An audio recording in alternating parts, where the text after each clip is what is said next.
నమస్తే. ప్రస్తుతం మనతో పాటు సీనియర్ జర్నలిస్ట్ దాము బాలాజీ ఉన్నారు. ఆయనతో మాట్లాడదాం. నమస్తే సార్. నమస్తే. సార్ చిలకలూరిపేటలో విడుదల రజనిని ఒక సీఐ కొట్టారు అని చెప్పేసి అంటున్నారు. అసలు ఎందుకు కొట్టాల్సి వచ్చింది? విడుదల రజనిని అరెస్ట్ చేసే అవకాశం ఏమైనా ఉంటుందంటారా? మనం వైసీపీలో ఈ మధ్యకాలంలో చూస్తే ఒక తెగింపు కనిపిస్తుంది. జగన్ కూడా తిరగబడదాం, పోరాడదాం, ఏమవుతుంది అని మాట్లాడడం మొదలుపెట్టాడు. ధైర్యం ఇవ్వడం మొదలుపెట్టాడు. సో ఫస్ట్ బిగినింగ్లో ఉన్న భయం అయితే వైసీపీలో లేదు. మనం కూడా పోరాడదాం, మహా అంటే ఏం చేస్తారు, 4 దెబ్బలు కొడతారు, జైలుకి పంపిస్తారు, ఇంతే కదా, కానీ చేద్దాము అన్న పద్ధతిలో కనిపిస్తుంది. అందుకనే మొన్న మన గోరంట్ల మాధవ్ గట్టిగా తిరగబడి జైలుకి వెళ్ళడం, తర్వాత చాలామంది కూడా ధైర్యంగా ముందుకొచ్చి మాట్లాడడం ఇచ్చేస్తున్నారు. ఇది రీసెంట్గా ఈ ట్రెండ్ అయితే బాగా పెరిగింది. జగన్ 4 ఈవెన్ మన రాధాకృష్ణ కూడా ఓపెన్గా రాశాడు. మామూలుగా అయితే అందరూ కూడా భయపడి ఒక 1 ఇయర్ కనీసం ఉంటారు. చంద్రబాబు కోలుకోవడానికి అయితే 2 ఏళ్ళు పట్టింది. కేసీఆర్ ఇంకా కోలుకోవట్లేదు. కానీ జగన్ మాత్రం 4 నెలల నుండి కోలుకొని మళ్ళీ ప్రజల్లోకి వచ్చాడు అని వాళ్ళే పొగిడే పరిస్థితి ఉంది. ఏదేమైనా అంటే గవర్నమెంట్ వైలెన్స్ కావచ్చు, లేకపోతే అక్రమ కేసులు పెట్టి వేధించడం కావచ్చు, ఇదైతే పెద్ద ఎత్తునే చేస్తుంది. చంద్రబాబు ప్రభుత్వం అనేది పెద్ద ఎత్తున చేస్తుంది. కానీ దీనికి పర్పస్ ఏంటి? ఒకటి రివెంజ్. గతంలో మనల్ని వేధించారు కాబట్టి మనం ఇప్పుడు వీళ్ళని వేధించాలనేది ఒకటి రివెంజ్. 2 డైవర్షన్. తమ ప్రభుత్వంలో వైఫల్యాలను కప్పించుకోవాలనుకున్నప్పుడంతా కూడా ఏదో ఒక ఇష్యూని తీసుకొచ్చి ప్రజల డైవర్షన్ చేద్దాం అనేది రెండవది. మూడవది వైసీపీని నిర్వీర్యం చేయాలి. మ్యాక్సిమం నిర్వీర్యం చేసేస్తే నెక్స్ట్ ఎలక్షన్లో మన గెలుపుకి ఇబ్బంది ఉండదు, లోకేష్ సీఎం కావడానికి ఇబ్బంది ఉండదు. ఈ 3 ప్రధాన లక్ష్యాలతో తెలుగుదేశం పార్టీ రంగంలోకి దిగి వేధింపులు అనేవి, కేసులు అనేవి మొదలుపెట్టింది. ఈ క్రమంలో వాళ్ళు కూడా, వైసీపీ వాళ్ళు కూడా ఏం చేస్తున్నారంటే, ఇది వాళ్ళకి ఏమీ తక్కువ లేదు, 40% ఓటు బ్యాంక్. వాళ్ళ ఓటు బ్యాంకు వాళ్ళకి చెక్కు చెదరలేదు. నిజానికి ఇంత వేవ్లో ఉన్నా వాళ్ళకి తక్కువ సీట్లు వచ్చినా సీట్లు వేరు, ఓటింగ్ వేరు.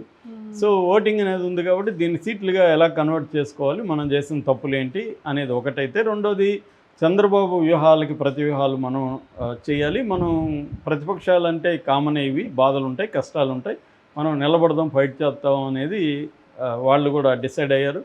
సో జగన్ కూడా దాన్ని గుర్తించి, నేను తప్పులు చేశాను గతంలో, కార్యకర్తలను పట్టించుకోలేదు, ఇప్పుడు నేను కార్యకర్తలను పట్టించుకుంటున్నాను అంటూ దానికి సంబంధించి కూడా కొన్ని ఏర్పాట్లు, అవన్నీ లీగల్ నెట్వర్క్, ఫ్రేమ్వర్క్లు, సపరేట్గా వాళ్ళ కోసం కొంతమంది నియమించడం, ఇవన్నీ చేస్తున్నాడు. వ్యవస్థల్ని రీఆర్గనైజ్ చేసుకుంటూ వెళ్తున్నాడు. ఈ క్రమంలో గతంలో విడుదల Rajani one of the active persons in the YCP. So ఆమె నిజానికి తెలుగుదేశంలో నుంచి వైసీపీలోకి వచ్చింది. ఫస్ట్ ఆమె తెలుగుదేశంలోని పార్టీలో చేరింది, దాని తర్వాత వైసీపీలోకి వచ్చింది. వైసీపీలో జగన్ కూడా ఆమెకి సెకండ్ టర్మ్లో మినిస్టర్గా ఇచ్చాడు, వైద్య ఆరోగ్య శాఖ మంత్రి.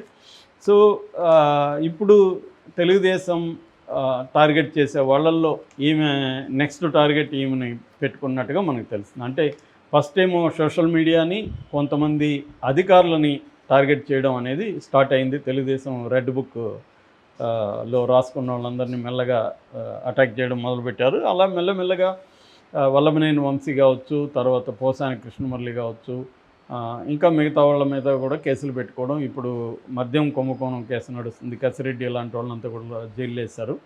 సో అలా మెల్లమెల్లగా స్క్రీన్ ప్లే భాషలో చెప్పాలంటే ప్లాట్ థిక్ అవుతూ వెళ్తూ ఉంది.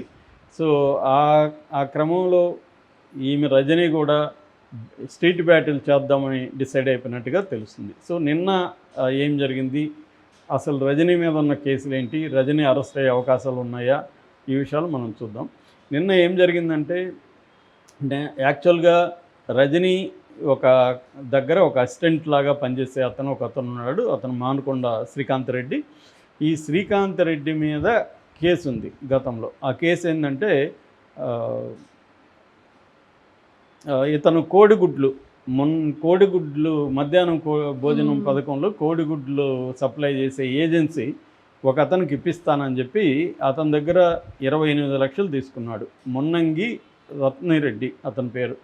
ఈ మున్నంగి రత్నారెడ్డి అనే అతని దగ్గర 28 లక్షలు తీసుకున్నాడని ఇతను కేసు పెట్టాడు. సో ఆ కేసులో మామూలుగా అయితే చీటింగ్ కేసు కిందకు వస్తుంది, దీనికి అరెస్టులు చేయాల్సిన స్థాయిలో ఉండదు. కానీ వీళ్ళు 41A నోటీసులు ఇచ్చారు. 35 ఇప్పుడు 3 అని ఉంటుంది బ్రాకెట్, బిఎన్ఎస్ఎస్. ఇది మామూలుగా సిఆర్పిసి కింద 41A నోటీస్ ఇచ్చారు, కానీ అతను రాలేదు కాబట్టి అరెస్ట్ చేయాలనుకున్నారు. ఈ లోపల అతను అజ్ఞాతంలోకి వెళ్ళాడు, దొరకట్లేదు.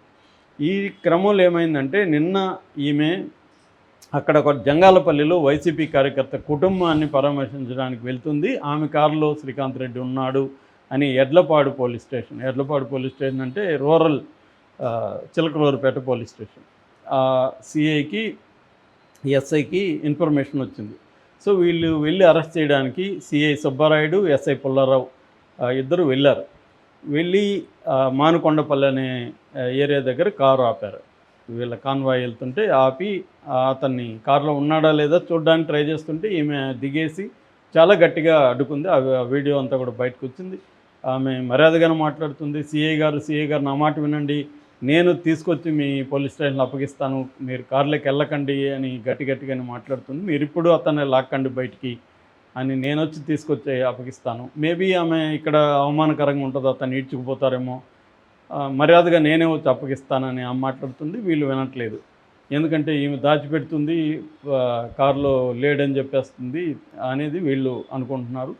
సో ఉన్నాడు కారులో, ఇప్పుడే తీసుకెళ్ళాలి, మళ్ళీ ఈమె తెచ్చిస్తుందో లేదు ఎవరికి తెలుసు అనేది వాళ్ళ బాధ ఉండొచ్చు, ఎందుకంటే వాళ్ళ మీద వాళ్ళకి ప్రెజర్ ఉంటుంది కదా. దాంతో ఈమె గట్టిగా అడ్డుకుంది. చాలాసేపు అయితే ఓపికగానే ఉన్నట్టున్నారు, వాళ్ళు ఆర్గ్యూ చేస్తున్నారు, కానీ ఏమీ లేదు. దాంతో దీంట్లో అయితే కొట్టినట్టుగా అయితే మనకు కనబడట్లేదు, కానీ తోసారు ఆమె, ఎందుకంటే వాళ్ళకి అడ్డుపడిపోతుంది ఈమె, డోర్ తెరవనివ్వట్లేదు, తోసారు. మామూలుగా అయితే సుప్రీంకోర్టు దీని ప్రకారం స్త్రీలను డీల్ చేసినప్పుడు మహిళా కానిస్టేబుల్ని ఉపయోగించాలి, మగవాళ్ళని ఉపయోగించకూడదు అనేది ఉంది, కానీ ఇది ఎవడూ పాటించడం. మనం ఇక్కడ చూసాం కదా, ఇక్కడ హెచ్సియు అప్పుడు దీంట్లో అమ్మాయిల్ని మగవాళ్ళు కూడా డీల్ చేస్తున్నారు రఫ్గానే, అనేక చోట్ల చేస్తారు. కాకపోతే ఏమంటే ఒక మాజీ మంత్రి స్థాయి వాళ్ళని ఇలా చేస్తే ఇంకా మామూలు మహిళల పరిస్థితి ఏంటన్న ప్రశ్న అయితే వస్తుంది. సో అలాగే మేము డీల్ చేసి అతన్ని బలవంతంగా లాక్కెళ్ళిపోలేదు, లాక్కోళ్ళని ట్రై చేశారు. చివరికి ఈమె సక్సెస్ అయింది. ఈమె కారులోనే ఎడ్లపాడుకి తీసుకెళ్ళి అప్పగించి వచ్చింది. సో ఇది దీన్ని వైసీపీ వాళ్ళు ఏం చేస్తున్నారంటే, చూడు మా మేడంని చెంపదెబ్బ కొట్టాడు అతను, తోసేసుకుని, అంటే గుంపులో ఒక్కోసారి మనకి ఏం జరిగిందో అర్థం కానప్పుడు అప్పుడు కొట్టాడని వాళ్ళు ఏవో అక్కడ మార్క్ చేసి చూపిస్తున్నారు. దీని మీద ఆల్రెడీ అంబటి రాంబాబు, పేర్న అని వీళ్ళంతా గొడవ చేస్తున్నారు, ఇది కామనే. అయితే ఇప్పుడు దీంతో పాటు ఈమెను కూడా అరెస్ట్ చేసే అవకాశాలు ఉందనేది ఒక వార్త వస్తుంది. నిజానికి అరెస్ట్ అయిపోయింది అన్నట్టుగా కూడా వార్తలు వచ్చాయి. ఒకటి దేంట్లో ఈ కేసులు అరెస్ట్ చేయొచ్చంటే, ఈ మీద ఆల్రెడీ 2-3 కేసులు ఉన్నాయి. ఒకటి ఇంపార్టెంట్ కేసు ఏంటంటే, వీళ్ళ అధికారంలో ఉన్నప్పుడు ఎడ్లపాడు, పల్నాడు జిల్లా ఎడ్లపాడులో లక్ష్మీ బాలాజీ స్టోన్ క్రషర్స్ అనే ఒక ఫ్యాక్టరీ ఉంది, కంపెనీ. దాని యజమాని నల్లపనేని చలపతిరావు ఈ మీద కంప్లైంట్ ఇచ్చాడు. ఈ మార్చిలో కంప్లైంట్ ఇస్తే అక్కడ అప్పుడు విజిలెన్స్ అండ్ ఎన్ఫోర్స్మెంట్ డిపార్ట్మెంట్, దానికి రిలేటెడ్ విజిలెన్స్ ఎన్ఫోర్స్మెంట్ డిపార్ట్మెంటు దాని మీద ఎంక్వైరీ జరిపింది. ఎందుకంటే గతంలో విజిలెన్స్ అండ్ ఎన్ఫోర్స్మెంట్ డిపార్ట్మెంట్కి డైరెక్టర్గా ఉంటున్న పల్లె జాషువా ఐపీఎస్ ఆఫీసరు, ఈమె కుమ్మక్కయ్యి ఈ స్టోన్ క్రషర్స్ వాళ్ళని బెదిరించారని. ఇది ఎలా జరిగిందంటే, ఫస్టు వీళ్ళకి ఫోన్ చేశాడు పిఏ రామకృష్ణ, దొడ్డ రామకృష్ణ, ఈమెకి పిఏగా ఉన్నాడు. ఫోన్ చేసి ఇట్లా మేడం ఒకసారి మీ దానికి విజిట్కి వస్తారని చెప్పారు. సరైన విజిట్కి వెళ్ళారు.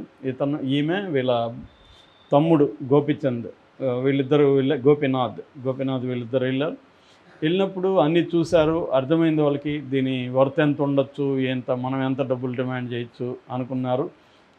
అయిపోయింది, వచ్చేసారు. దాని తర్వాత ఒకసారి మేడం వచ్చి కలవమని ఈ నన్నపనేని చలపతిరావుకి చెప్పారు. చలపతిరావు వచ్చి మేడం దర్శనం చేసుకున్నాక బయటకు వచ్చినాక పిఏ అండ్ అసిస్టెంటు, అదే తమ్ముడు పిఏ ఇద్దరు 5 కోట్లు ఇవ్వాలి, మీకు 5 కోట్లు వేస్తున్నాం అన్నట్టుగా చెప్పారు. లేదు నేను అంత ఇచ్చుకోలేనంటే ఫైనల్గా 2,20,00,000కి బేరం కుదిరింది. 2 కోట్లు గోపీనాథ్కి ఇచ్చాడు, అంటే మేడంకి ఇచ్చాడు 2 కోట్లు, గోపీనాథ్ తీసుకున్నాడు. ఇంకొక 10 లక్షలేమో డీల్ మాట్లాడిన దానికి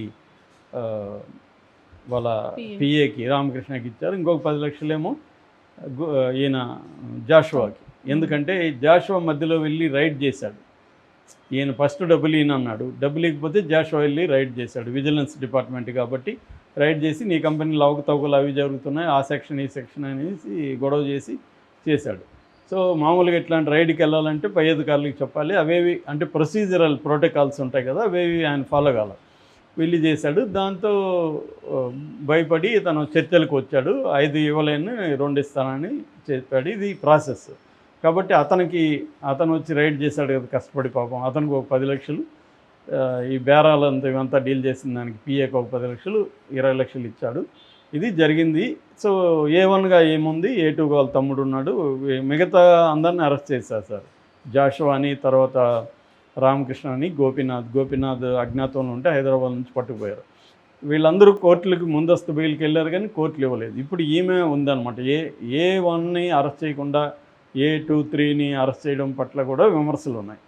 కాకపోతే చంద్రబాబు ఏది చేసినా టైమింగ్ చూసుకొని చేస్తాడు కదా. అంటే ఎప్పుడు రజనీని అరెస్ట్ చేస్తే మనకు ఉపయోగం ఉంటుంది అనేది చూస్తారు. అంటే అదేదంటారు కదా, ఒకసారి దెబ్బ కొడితే 5-6 ప్రయోజనాలు ఉండాలి, ఒకటే కాదు, మ్యాక్సిమం ప్రయోజనాలు ఉండేట్టుగా చూసుకోవడం అనేది రాజకీయ నాయకులు ట్రై చేస్తారు. ఎవరైనా టైమింగ్ చూసుకునే చేస్తారు. అలాగే చంద్రబాబు కూడా టైమింగ్ చూసి ఆమెను అరెస్ట్ చేసే అవకాశాలు అయితే ఉన్నాయి.